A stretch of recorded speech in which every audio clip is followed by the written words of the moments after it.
Indiana Convention Center, we've been here all week. We've been talking to a variety of prospects, but they really do save the best for last. It's quarterback day. baby. All due respect to every other position on the field, but the quarterbacks are the proverbial straw that stirs the drink. And with us now, and I'll allow another I told him yesterday, no more Texas guys. Well, we got more we're coming making, today. We're making an exception for Quinn Ewers. Welcome, Texas Quinn. Fight, There it is. Texas fight. Texas fight. Yeah, Texas fight. Yeah. Oh, they're talking about the dorms yesterday. Oh, yeah. Like there is actually a dorm that his head is big enough to get through the door, which is amazing to me. So That's crazy. yeah. I'm reliving those years, and I wanted to hear where he's living at, just so I can picture it a little bit. Right? It's a great college town, and I gotta know, how yeah. did you get your car towed during a game? I love that. Yeah, well, I'm sure you didn't. yeah, no, I didn't enjoy it. But first off, thanks for having me. Appreciate Yeah. you guys. Our pleasure. Yeah, well, they gave us a pass to park in. It's called Brazos, and I had a pass to park in Manor, which is a closer parking garage, but that was for the suite holders, and that one for me. So I was in the wrong spot, but I made sure to park in Brazos from then on out. Yeah. The worst thing about the University of Texas is by far the parking. All right? Oh, You can't park anywhere. It's hard. I illegally parked all the time. I had boots, burnt orange boots on my car tires once every 6 weeks. They don't play around up there. They do not They don't let play you go around. And then they got to the point where my dad one day, he started to finally figure it out, and he goes, Christopher, shit, I could get you a personal driver with all these tickets you're giving me parking the car illegally. Well, you did show up in like a limo, right? Yeah, Making a great impression It on the wasn't on. folks It was at it was a Texas. bus that had a limo bus. It was a limo. Yeah, but it's tough. But right. either way, my man here, great year, right? Thank you. Great career at Texas, legend. Tell us, everybody, first off, I think your story's interesting. You started out at Ohio State, you ended up at Texas. Kind of like tell everybody out there how that all shook out. Yeah, it's a weird dynamic for sure. And I was committed to Texas as a sophomore in high school to a coaching staff, and then ended up decommitting because I felt like I had a great relationship with the Ohio State staff at the time, and just felt like that was going to be a good fit for me, and decided to go on up to Columbus, and I guess I wanted to be around my resources to kind of get me started through my early collegiate career, Right. just to make things a little bit easier on me, and I think that was beneficial for me at the same time coming back to Texas around those resources, just for the initial year and a half to get started, and it's been a journey. It's been a wild ride. Right. I wouldn't trade it for anything. Yeah, it's been great. You're a legend, man. Appreciate it. 2 Final Four appearances in a row. You've done a lot of great things for the school. Things that I wish I would have done when I was there, that's for sure. Yes, sir. When you look back on your college career, give us one game that you think best shows who Quinn Ewers is as a quarterback, that you would want someone to watch when they're trying to figure out, is this a guy we want on our team? Yeah, for sure. I think a good game over my career would be, it's easy to say the Big 12 championship game, right, in 2023.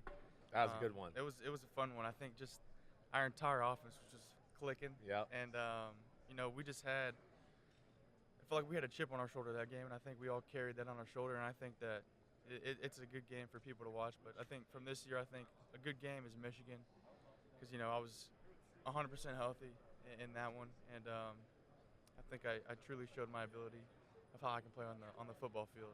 I know you, and I will get into that in a minute, because I know you played the year not healthy, and it's not fair for people to watch film of you and go, this is exactly the guy we're going to see going forward. But here's another aspect I'm really impressed with you. Your mental toughness is real, man. Thank you. Nobody in college football had to go through what you did. The Arch Manning stuff, the transferring, the questioning. Oh, he threw an incompletion, so they put in Arch. How did you deal with that on a day-to-day, week-to-week basis, knowing I went through it with Major Applewhite a little bit, knowing there was a clamoring for the other guy all the time? For sure. Like you said, you know what it's like, and you know that it's not a great feeling whenever, especially me being a 2-year starter, a 2-year guy, kind of, taking the program to a different step at the time.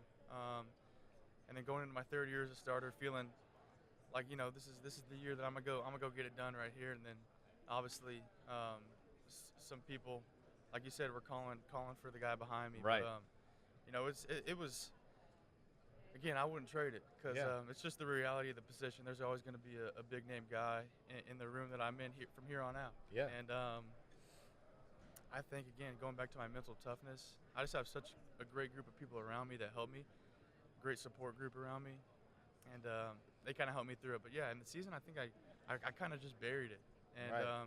just because I didn't want to be selfish around all the other guys, I think that I just needed to continue to be the guy that I was before all that stuff was going on, to give my team the best opportunity to go play for a national championship, and kind of deal with all that other stuff after the season. Yeah. It's not easy to bury it. I No. give you credit. I And really you got do. the right attitude, though, because it's not going to get any That's easier. right. And this will prepare you in ways that maybe other guys who have had it easier, who have had it, no controversy, no one else around. It's been them all the time. Now they're going to jump into an area where they're going to be like, what the hell is this? You've already lived it, and that's going to make the transition easier for you, I think. 100%. I'm super glad I did. Maybe not in the time, maybe not in the moment for sure, like getting benched versus Georgia. But I think that's only going to serve me well. Yeah, it's here. The NFL, it's going to be tough. There's no doubt about it. This kid, do you realize what a legend he was at such an early age? Really? You're West Virginia. I know. You're a West Virginia He was football in team. sixth grade. Sixth I grade know. Auburn scholarship. Why didn't you come to West Virginia, damn it? Well, there was better options out there. That's Yeah. why, okay? But then the other thing is, the first time I learned about Quinn Ewers was through social media. I mean, you're throwing. His arm, it's gifted, right? I remember watching you when you were a junior on social media, and I was working at Bleacher Report a little bit, and people were like, look at this freaking kid and the way he throws the ball, right? Where did you get this ability to throw the ball? Were you a great pitcher? Just when did you know you had a special arm? Yeah, man. So I can remember the stories that I've heard from my family, like just being in the backyard since I was 2 or 3 years old, just tossing the rock around. I mean, I think my baseball background definitely helped me. Shortstop, third base. Yeah. Helped me with all the arm angles. And I just always had a gifted arm, it felt like at least. But, with the gifted arm, you have to put the work in as well. And, I can remember going back and looking back about, all the weekends that we took, spending time with my quarterback coach, spending time, fielding ground balls and whatnot. But, man, it's been fun. It's been a fun ride. Yeah. What part of your game are you most focused on improving because you're going to need to do whatever it is better at the next level? Yeah, I think just kind of slowing down my time clock in my head and not getting too antsy in the pocket and not getting worried about, okay, the rush is collapsing. I think just standing in there and being more comfortable and trusting where the pocket is and not getting parallel with the line of scrimmage. I think that's the biggest thing for me, which is kind of hard to practice, Right. honestly, until you are in, live practice situations or live game situations. But I think there's certain things that I can do to really hone in on that. Two things I'm going to quarterbacky, right? First, the football. How's it like? What's it like throwing an NFL football so far?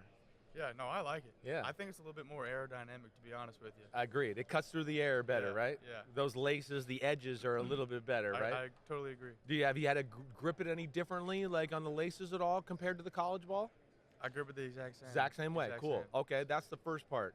The second part, like mechanically, is there anything that your quarterback coach, you're working on right now where you go, I got to get a little bit better in this area? Yeah, totally. And I think it starts with my feet. And because I was dealing with, I sprained my ankle against Kentucky last year. Yeah. It was a grade 3 high ankle sprain. And I continued to play.